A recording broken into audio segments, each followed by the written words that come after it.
when we did, everybody was talking about you and saying, we have to have her come to our club meeting, and we have to have everybody have the opportunity to hear about the program you created and that what the impact of one person can be.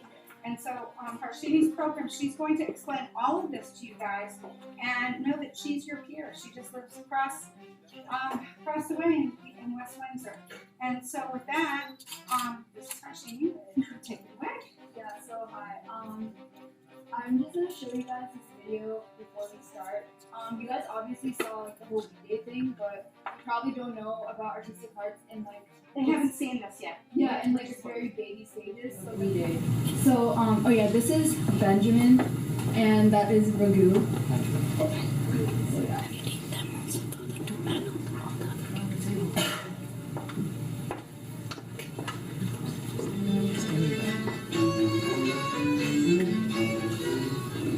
I'm very pleased that the Artistic Arts program is looking to introduce and support diversity in cultural music. In dialysis, people are on dialysis machines. This is life-saving treatment for anywhere from 3 to 4 hours every time they have to come, and they come 3 times a week. So that's anywhere from 9 to 12 hours of being hooked up to a machine. And everybody knows there's a lot of evidence out there that music therapy helps people who are chronically ill, because a lot of them are very depressed about the fact that they're chronically ill, and they're incredibly brave and strong-willed for imaginations. I invite you to come share your talent with folks who would so appreciate it, and you'll get back tenfold what you give, I promise. So come out and join us.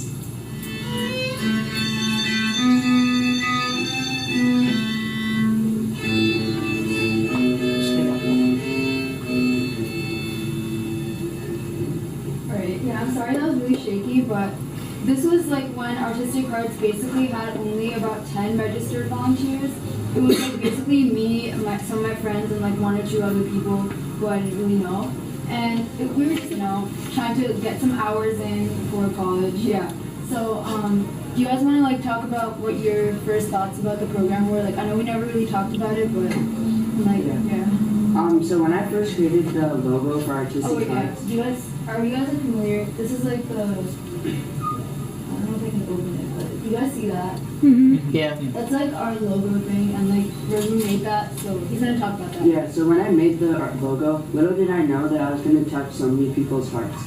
And when I first came to the treatment center, there was a really bad smell, and that didn't scare me away. I still pushed through, and I wanted to touch these people's hearts, not literally, but and also, after seeing all the wires and going through the people's hands, and the amount of time they have to spend just like sitting there and getting their blood purified, it was really scary actually, and I kind of felt really sad for them.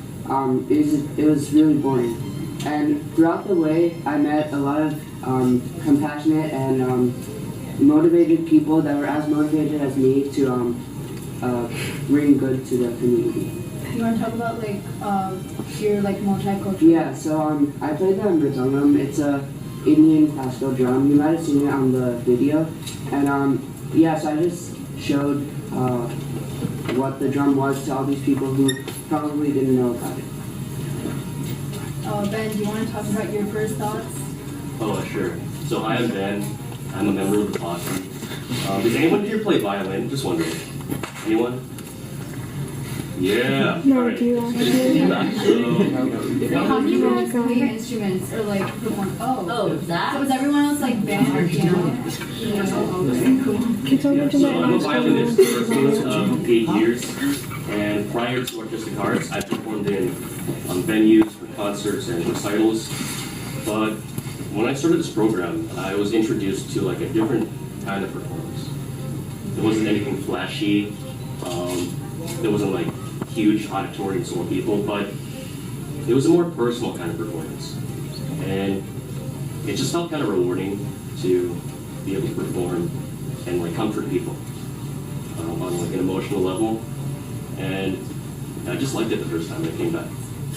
Yeah, so here we were with like just 10 volunteers, you know, doing our own little, basically no one was going to play anymore, and it was just like me and my friends, and the main reason for this is because the registration form that we had, it was like 50 pages long, and there was like a background check, which is like ridiculous, and like, there was also, like the entire process to like get in the program was really hard because DaVita, the company that we like, that is the enterprise for like all these dialysis centers, they're like very strictly mandated, and like, you know, like you have to, you know, sign this because you have to sign this waiver in case like someone's blood gets on you or something like that, you know.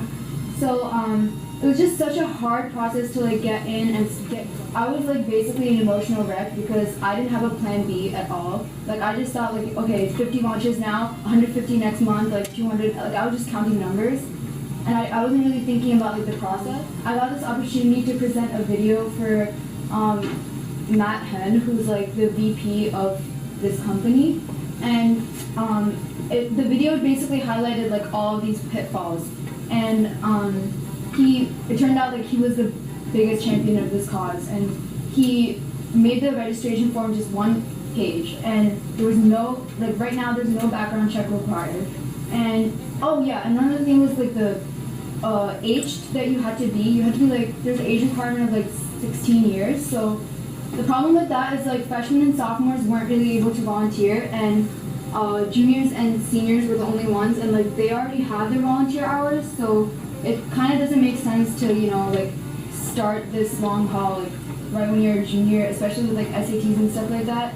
And so, and freshmen and sophomores couldn't volunteer at all, so he reduced the age limit to 14 years, so like, yeah, he could start playing again. And then, yeah, like, it kind of got back up on its feet, and now we're able to spread to, like, other centers, too. But we're really looking for, like, high schools to, you know, champion this cause and try to, like, possibly, like, create, like, a club or something that people could join and, you know, volunteer in their respective dialysis centers. So, yeah, if you want more information about that, you could ask one of us. So if this club, which is basically we are a service club, if this club decided that they wanted as a club to take on your program, would that be an option? Yeah, definitely. Yeah, I could like talk about the logistics of that, but yeah, that's definitely an option, and like that's definitely where I see this going. Like